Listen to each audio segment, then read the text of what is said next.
Before watching the video, don't forget to subscribe to our channel by clicking the subscribe button below and clicking the bell icon to be notified whenever we publish a new video. Have you noticed that your hair has been falling out more than usual? Hair loss is one of the most common problems associated with physical appearance in the world. It affects both men and women.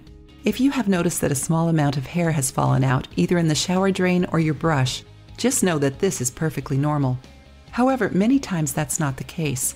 The strands begin to fall out in greater quantity, and before you realize it, you have already lost a lot of volume in your hair.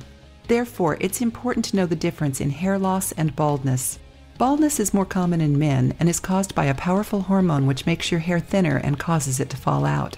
Hair loss, on the other hand, is usually caused by emotional or nutritional factors, and for this reason, it's much easier to treat.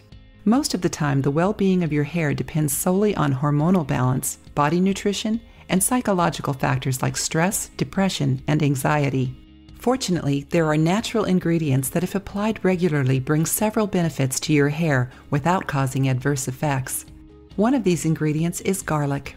Its antibacterial properties are comparable to those of other conventional antibiotics, and for this reason, its application on the scalp can reduce bacteria and infections that cause itching and hair damage.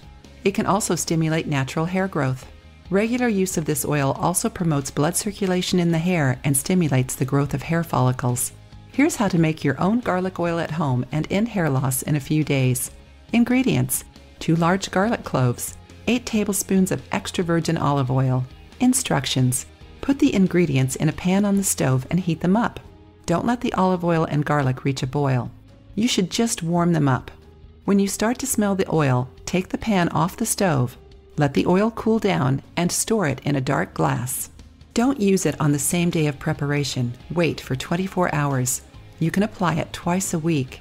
Outside the refrigerator, this oil lasts 1 month. Refrigerated, it may last up to 2 months. Rest assured that your hair will not smell like garlic. That's because you will apply garlic oil to the hair, the entire length of the hair, for only 2 hours. Then wash it well with shampoo and conditioner. If you liked the video, give it a thumbs up and share it with your friends. For more recipes and tips, subscribe to the channel.